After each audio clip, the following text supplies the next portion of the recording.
Bonsoir Justine. Bonsoir David, bonsoir à tous. Donc que s'est-il passé avec Pierre de Gaulle? Bien regardez, voilà l'image qui sème le trouble. Pierre de Gaulle, héritier et petit-fils du général, présent à Volgograd en Russie pour commémorer, aux côtés de Vladimir Poutine, les 80 ans de la bataille de Stalingrad. Ici, on le voit, il s'incline devant ce mémorial, il dépose des fleurs et il fait même un signe de croix. Il est l'invité personnel de Vladimir Poutine. À l'occasion de cette visite, il a même reçu un cadeau, vous allez le voir, cette photo de son grand-père, le général de Gaulle, lors de sa visite en URSS, c'était en 1966. Il est ici aux côtés de Léonid Brejnev, le dirigeant soviétique de l'époque. Alors qui est Pierre de Gaulle? Eh bien, c'est le plus jeune des 4 petits-fils du général de Gaulle, fils de l'amiral Philippe de Gaulle. Pierre de Gaulle a 59 ans, il est gestionnaire de patrimoine, conseiller en stratégie d'entreprise et il vit à Genève, en Suisse. Il faut reconnaître que quand on le voyait recevoir cette photo, la silhouette, évidemment, c'est très troublant. La ressemblance, l'allure, c'est très troublant. Est-ce qu'il assume cette allégeance à la Russie de Vladimir Poutine? Est-ce qu'il l'assume clairement? Ah oui, c'est très clair. Pierre de Gaulle est un ami de la Russie. Il se dit même amoureux de la culture russe et de son histoire, mais pas seulement. Il est aussi un admirateur de Vladimir Poutine. Écoutez-le. Le président Poutine faut perçu comme un dictateur, alors que c'est un grand leader pour son pays. Et lorsqu'on lui fait remarquer que ce sont les Russes qui ont attaqué l'Ukraine, voilà ce qu'il répond. Je me révolte et je m'insurge contre cette malhonnêteté intellectuelle. Les déclencheurs de guerre sont les Américains, les déclencheurs de guerre sont l'OTAN. Les États-Unis, à qui profite la guerre, et l'OTAN ont délibérément laissé l'Ukraine s'armer, et de façon outrancière. Le but a été très clairement de démembrer la Russie. Chacun reconnaît aujourd'hui la responsabilité des États-Unis dans le conflit actuel, le rôle funeste de l'OTAN qui s'élargit sans cesse. Mais est-ce qu'il se revendique de l'héritage de son grand-père, de l'héritage gaulliste, de l'héritage politique gaulliste? Totalement, et c'est en cela que ces positions suscitent le malaise et parfois même la colère. Pierre de Gaulle fait constamment référence à la figure du général de Gaulle. Il affirme même que le général, dans cette guerre, aurait été du côté de la Russie. Écoutez notamment l'interview qu'il a accordée à Jérôme Garraud de TF1.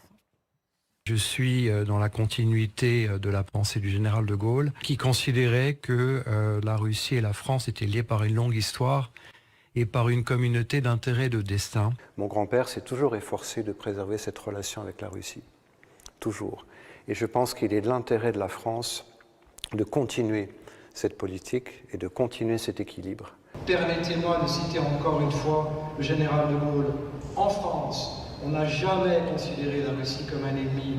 Je suis pour le développement de l'amitié franco-russe et je n'ai jamais envoyé, et je n'enverrai jamais des armes aux gens qui se seraient battus contre la Russie soviétique. Inutile de dire que ces déclarations sont du petit lait pour Moscou. Pierre de Gaulle, on le voit, est partout dans la presse russe. Vladimir Soloviev, propagandiste en chef de la télé russe, partage même toutes les prises de parole de Pierre de Gaulle.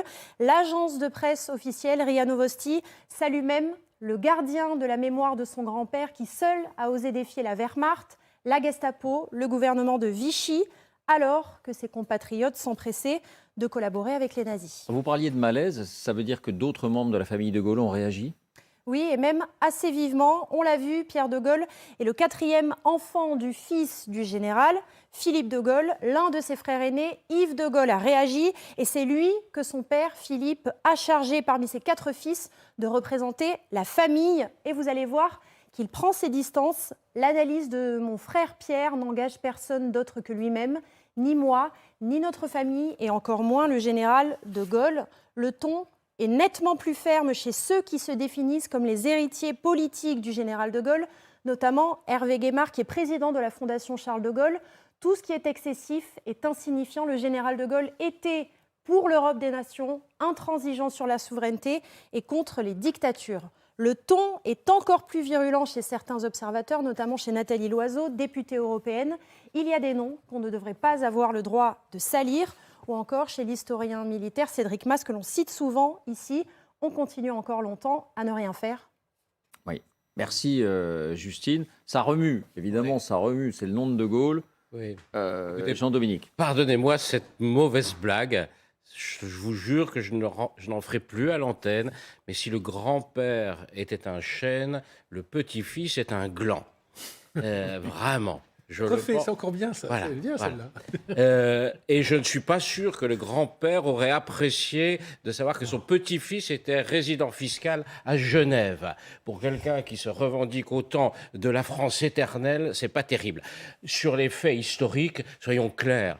Lorsqu'il y a eu des affrontements violents, par exemple lors de la crise de Cuba entre les États-Unis et l'Union soviétique, le général de Gaulle s'est rangé du côté des États-Unis. Nous étions membres, même si le général de Gaulle avait été sorti de l'organisation militaire intégrée de l'OTAN, il n'a jamais quitté l'Alliance Atlantique, qui est une alliance politique avec les États-Unis destinée à contrer la Russie. Donc ce que dit le petit-fils, ce sont des idioties, et je comprends que la famille se sente déshonorée. Encore une fois, tout le monde n'a pas la grandeur, même si on peut en avoir l'aspect, la grandeur du grand-père. Voilà. Ça indique beaucoup quand même Jean. de l'activisme, cette fameuse 5e colonne. Moi j'appelle ça la 5e colonne. Ah, vous appelez russe. ça la 5e Ah, colonne? mais véritablement, parce qu'on les voit à Ce qu'on pourrait dire, c'est une analyse. Non. Elle nous semble aberrante, mais c'est une non, analyse. parce que d'abord, je veux dire qu'il fournit des arguments par son nom, pas à cause de son rôle politique. Ce monsieur n'est rien, c'est personne. C'est un gestionnaire de patrimoine, c'est-à-dire c'est Mister Nobody, d'un point de vue politique. Donc il se sert de son nom pour avancer des arguments effectivement politiques. Et ça, je le vois sur les réseaux sociaux, je le vois dans la prise de parole d'un certain nombre de partisans de Poutine, à l'extrême droite ou à l'extrême gauche. Ça sert ce récit. Donc pour moi, c'est vraiment, là on a affaire à des traîtres. C'est-à-dire que Pierre de Gaulle, pour moi, son discours est celui d'un traître. C'est gravissime. C'est-à-dire, c'est vraiment, j'ai l'impression d'entendre Déa en 1940, quoi. Et quand il dit mon grand-père s'est toujours efforcé de préserver cette relation avec la Russie, toujours, Mais jamais. et il est de l'intérêt de la France de continuer cet équilibre. Il confond le non-alignement, un certain non-alignement du général de Gaulle, un certain, parce qu'il n'était pas non-aligné, puisqu'il n'était pas du côté du tiers-monde. Il tentait effectivement de toujours rester au point d'équilibre d'un point de vue diplomatique, mais comme le rappelait très justement Jean-Dominique, et ça il faut le dire, le répéter en permanence, le général de Gaulle a toujours été du côté des Américains, de notre allié principal, lorsqu'il y avait une crise avec l'Union soviétique. Il n'y a pas seulement Cuba, mais je veux dire que même le Vietnam, je veux dire, on a toujours été du côté des Américains. On parlait de force de dissuasion tout à l'heure. La force de dissuasion créée par le général de Gaulle, elle ne visait que l'Union soviétique. Les missiles n'ont jamais été tournés vers autre part que Moscou, Kiev et Leningrad. C'est pour ça que tout ça est affligeant de bêtises, franchement. En fait, on donne beaucoup d'importance. Et vous, général ? Effectivement, on donne beaucoup d'importance à quelqu'un qui porte le nom du général de Gaulle parce que c'est son petit-fils. Mais en fait, oui, il habite en Suisse et on lui donne de l'importance parce qu'il s'appelle de Gaulle. On n'a jamais autant parlé de Gaulle qu'au cours de cette guerre, d'ailleurs, entre la Russie et l'Ukraine. De Gaulle est cité à toutes les sauces. Et de fait, la position du général de Gaulle est citée régulièrement. Sur tous les plateaux, on en parle. Bon. Donc, lui, il sort son... Et on le met un peu en exergue, malheureusement, enfin, peut-être trop. C'est-à-dire qu'on en parle alors qu'en fait... Oui, mais il a une force... Mais on en parle aussi parce que, pardon, parce qu'il porte son nom. comme vous le disiez, une partie de la classe politique se retrouve derrière lui. Je ne veux pas citer Florian Philippot ou d'autres, mais ils se sont empressés d'approuver, évidemment. Je vais vous donner un exemple. Des gens qui sont élus, des dirigeants politiques de partis, peuvent dire des choses. Ça fait partie du débat démocratique, c'est normal. Moi, ça ne me dérange pas que dans une démocratie comme la France, des dirigeants politiques de gauche, de droite, d'extrême gauche, d'extrême droite, disent, oui, la politique de la France, elle n'est pas bonne. Mais là, utiliser, quand on n'est rien, le nom de son grand-père pour dire des trucs qui sont stupides, franchement... Véra, vous avez un regard là-dessus ?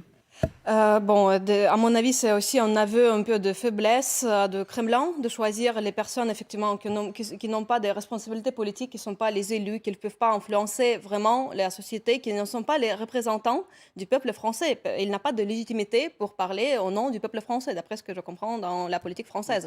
Donc c'est un peu l'impasse où ils sont retrouvés, où ils n'ont pas des alliés de haut niveau, de quelqu'un respectable qui représente le peuple occidental. Donc ils en profitent effectivement effectivement, pour un peu nourrir la propagande, pour montrer qu'il y a en Occident les gens comme ce monsieur, mais ça ne représente pas du tout la France. Est-ce que je peux te donner un exemple sur cette 5e colonne? Là, on l'a vu en action au Parlement européen au mois de décembre dernier. Il y a une résolution qui a été présentée au Parlement européen pour reconnaître l'Holodomor, donc vous savez, cette famille organisée par Staline dans les années 30 et qui a tué, je crois, près de 4 millions d'Ukrainiens, donc comme crime contre l'humanité.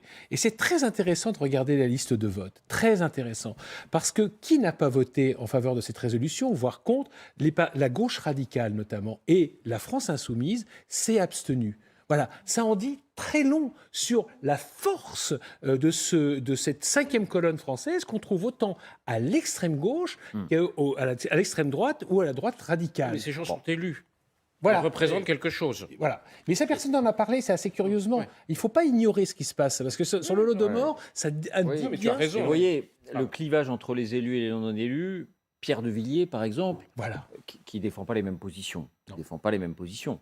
Mais Pierre de Villiers, il a une aura, il a une influence, et voilà, il a été chef d'état-major des armées.